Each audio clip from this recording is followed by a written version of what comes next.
Hey all, my name is Daniel, and I'm going to be talking to you today a bit about Advanced Automation LLC and what we do and how we can help you out.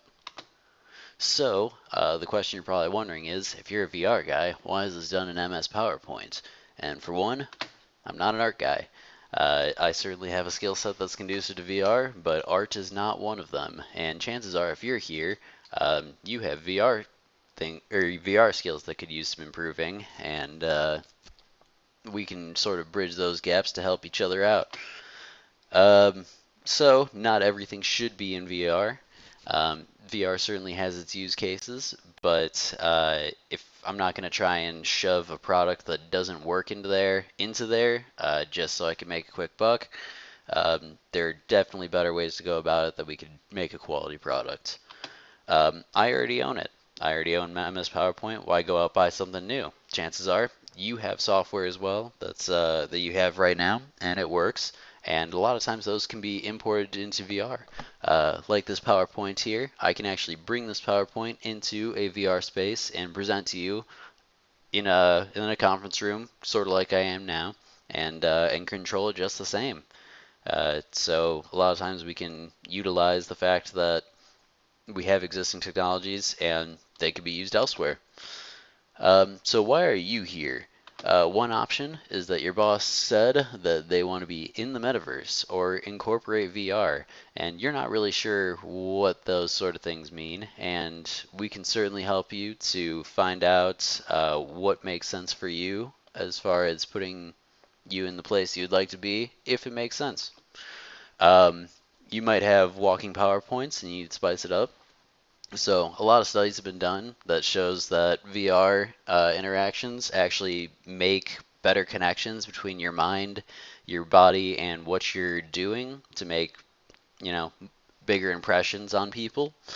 And what a lot of companies do right now is they see that and they're like, okay, yeah, we can make VR pretty easy. And what they'll do is they'll just put a headset on you, and you click. It'll tell you what to click on. You click on it. It'll do a little animation and it'll talk to you.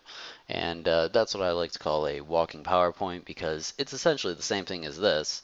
Um, it's just got 3D animations and stuff, and we can certainly make it better than that. Um, you or your developers have trouble understanding requirements or to meet your customers' needs. So a lot of times in this new space, since it's a new technology, a lot of the customers you might encounter may not be very literate in what's possible, um, and you you have developers that are too technical, and you have clients that aren't technical, and I can sort of bridge the gap between that. And it might even be you or your developers. So maybe you own a business and you're not super technical, but you know what VR can do more or less, and you're having trouble communicating it to your developers who operate at a uh, lower level in terms of technology. They're very numbers and math and stuff. So what can we do to help? So we can find you practical use cases for VR that fit your goals at a reasonable price. We offer you over budget and under budget options. So we'll say, hey, here's the product we think that would be good. If you want to like make it a little better, here's some things you can do. If you want some things to take out because it doesn't meet your budget, we can take out a few of these things to break it down a little.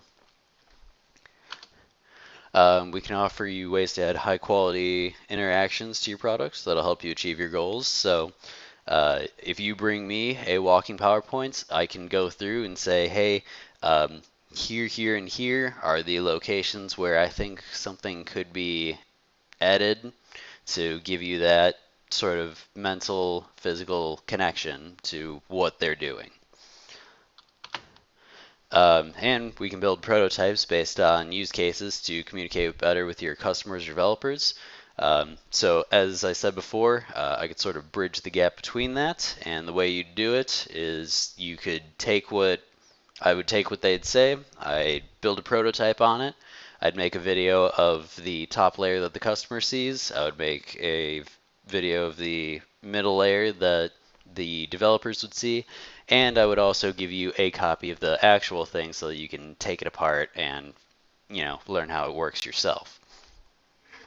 And between that usually can't answer those questions, but I will try and talk to you first before I do that, because that's just more efficient for everybody's time.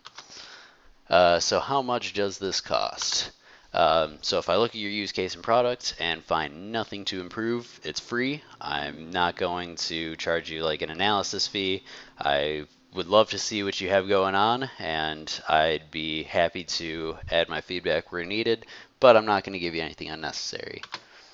So if I find something, I'll tell you exactly how many things I found, and you could decide how many of those things you want to buy, and the prices will be given based on a few options, usually like the size of your product. I'm not going to charge you like $500 for something that only 10 people are going to use. That just doesn't seem fair, unless like, those 10 people are billionaires, at which point I might ask for a little bit bigger of a cut. But so if I build a prototype, that'll be based on hours worked, or an agreed upon set price. If you want to say like, hey, I would like a product, but I want to cap it at about 5 hours or something.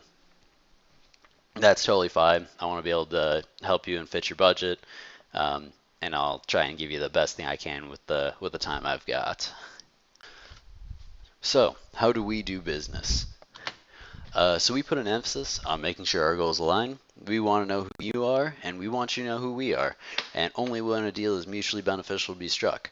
I'm not going to try and get a whole bunch of money out of you, because I would like to, have your business again, maybe recommendations, and work with you to make a good product that I'm happy to put my name on. But by the same token, I am trying to save up money for a house and a family. So I do expect what's fair for my cut of the product. We do have experience in the VR space, utilities, and products design creation. So we do have a good idea of what's possible from the people who make the VR creation software. We've got the perspective of the VR creation software to the market, and specifically the utilities market, which I happen to work in for multiple years. We've built over 50 modules in various formats and worked with multiple Fortune 500 companies. So if they liked our product, hopefully you will too. So here's how you can contact us. We have an email, a LinkedIn, and or you can just put a comment on the video, and I will certainly reach out to you. Thanks much for your time, and we hope to talk to you soon.